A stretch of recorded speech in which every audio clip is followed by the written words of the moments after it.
রাজার একমাত্র মেয়ে, বিয়ের উপযুক্ত হয়েছে।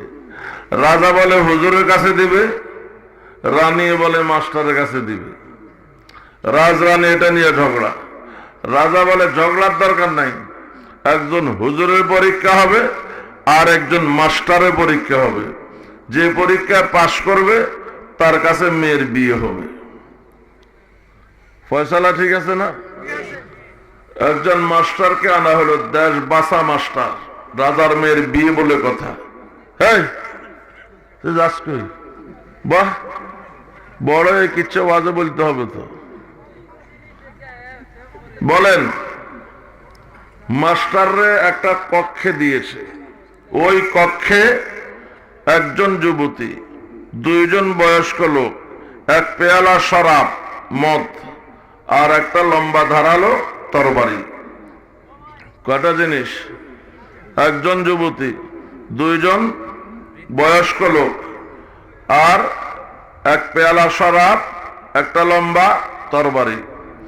মাস্টার সাহেবকে বলা হলো, তুমি হয় শরাব পান করবা, না হয় তরবারি দিয়া দুইটা লোককে খুন করবা, আর না হয় এই যুবতী মেয়ের সাথে মিলামেশা করবা। কয়টা কাজ হয়? তিনটা। এই তিনটার যে কোনো একটা করতে হবে। দুইটা করলেও ফেল, তিনটা করলেও ফেল, কোনোটা না করলেও ফেল।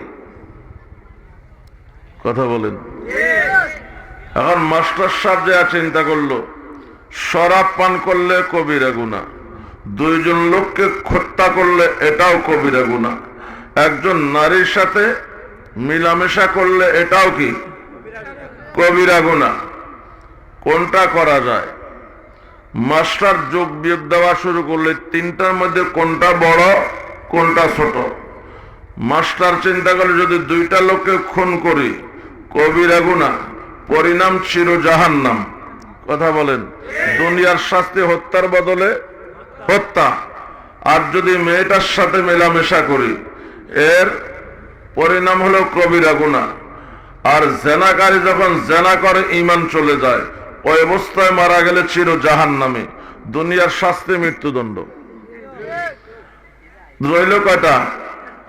একটা শরাব। যদি শরাব পান করি কবিরা গুনাহ, দুনিয়ার শাস্তি হলো 80 বেতের আঘাত। কি তো মাস্টার চিন্তা করলো এটা ছোট আছে, আগের দুইটা মৃত্যুদণ্ড, এটা হলো 80 বেত। 80 বেত পিঠে নিলে নিলাম, বহু ব্যর্থ ছাত্রদের পিঠে দিলাম, আজকে না 80 নিলাম।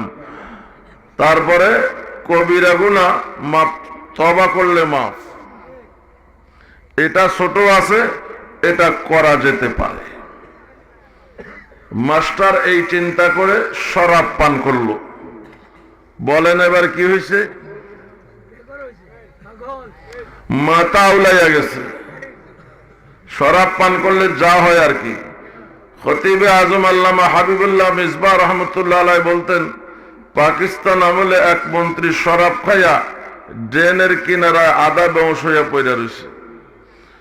নাকে মুখে প্রচন্ড দুর্গন্ধ, দুর্গন্ধ যেখানে কুকুর সেখানে।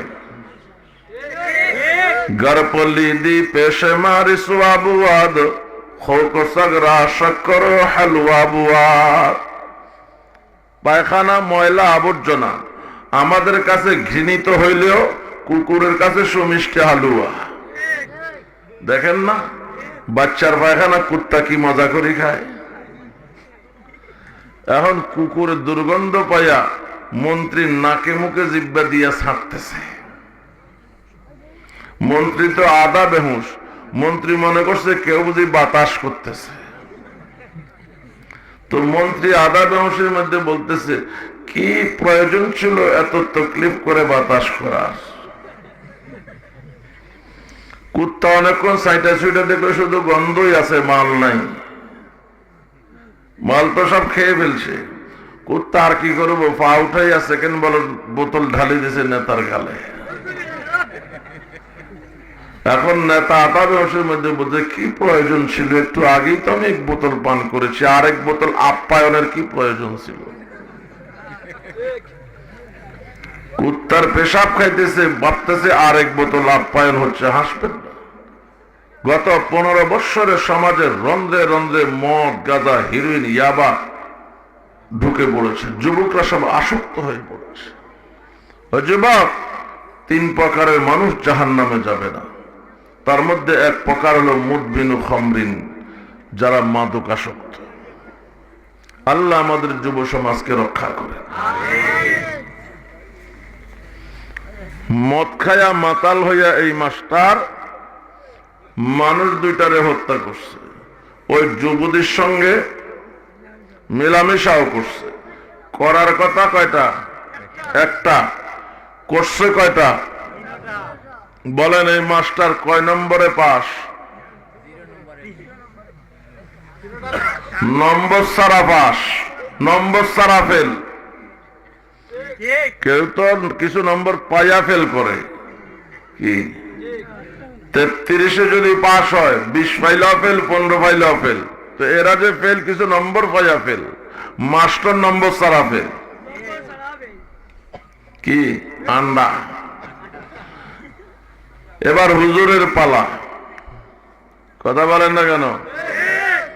হুজুর চিন্তা করতেছে 3টাই গুনাহ, এই 3টার মধ্যে কোনটা করা যায় গুনাহ ছাড়া?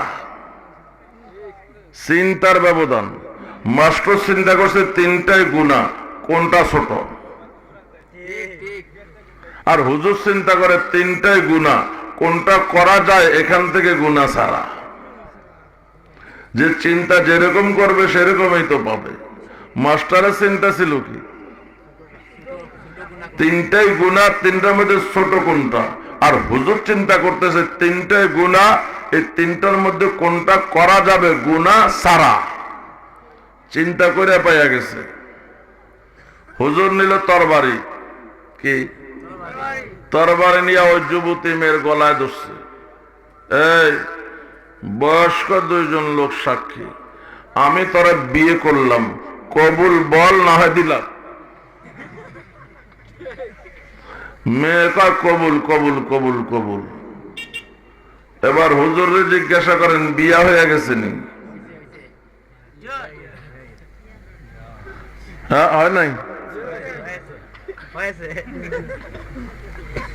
কন্যা হয়েছে? এবার দরজা খুলে বয়স্ক লোক 2টারে বাইর করে দিছে। এবার বলেন ঘরের ভিতরে কাম হইব কয়টা? কিছু মতে না। তোরা এই জন্য বসাইছি দেখে। বলেন এখন ঘরের ভিতরে কাম হইব কয়টা? আশ্চর্য কথা না? কয়টা হবে? একটা। গুনাহ হবে, সওয়াব হবে। কথা বলেন। এটা হইলো হুজুররা করলে কুরু কুরু, পাবলিক করলে মাকরু। দেখছেন হুজুর বুদ্ধি কেমন বাইর করছে, মাস্টারে ভাসছে। এটা তো একটা উদাহরণ দিলাম আমি। এরকম জীবনে অনেক ক্ষেত্র আসবে যেখান থেকে মাস্টারে বাঁচাইতে পারবে না, বাঁচাইতে হলে হুজুরে বাঁচাইতে পারবে, ওলামায়ে কেরাম বাঁচাইতে পারবে। এজন্য জীবন পরিচালনা করতে হবে ওলামায়ে কেরামের পরামর্শ মতে।